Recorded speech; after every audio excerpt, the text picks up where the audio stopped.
ماسي بليسوما سيكو بتام بقى ما نقدر ሁላችሁም በጣም ቢግ ሪስፔክት ጋይስ በስመ ደስ ያለኝ ቀን ቢኖር ዛሬ ነው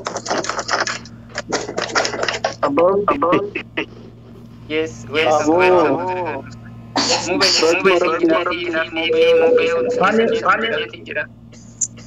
jalqaba irratti ugaara jechuudha abbaa abdii otoni kongraan jedhaniin dura jechuudha namoota keenya asirratti argamtanii jechuudha namoota akka Mubaarak faa akka Yuuzar faa akka jechuudha faafiifaa namoonni baay'een akka deest Dasifa Fafi Fake Tomat.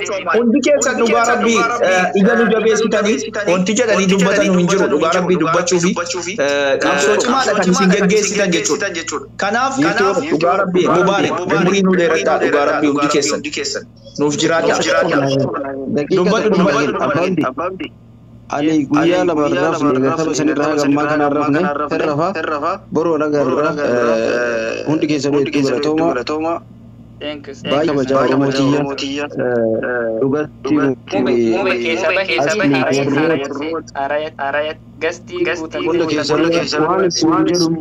waan isin jedhu wallaahi hin beeku dhugalatooma mootiya wallaahi jecha nu Mubaarakiin lakkoofsa biraatiin galchi abbaa abdii kan biraatiin kunoo qubee kaa barreessaa jira akkaawuntii sadi beektuu miti kan biraatiin galchi. Okay. Kabar sejira. Mubarak musamma afur. Okay. Mer barres Mubarak. Abdi Fifi galchi Fifi. Okay. Request send Fifi. Guest number Mubarak barres arda.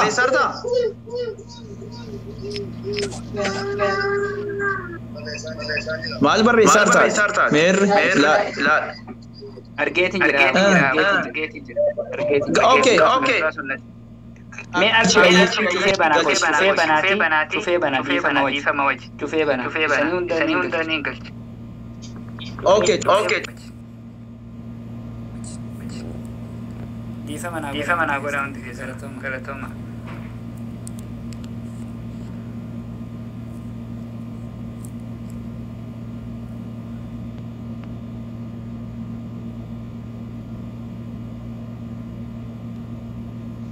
Mufti Gero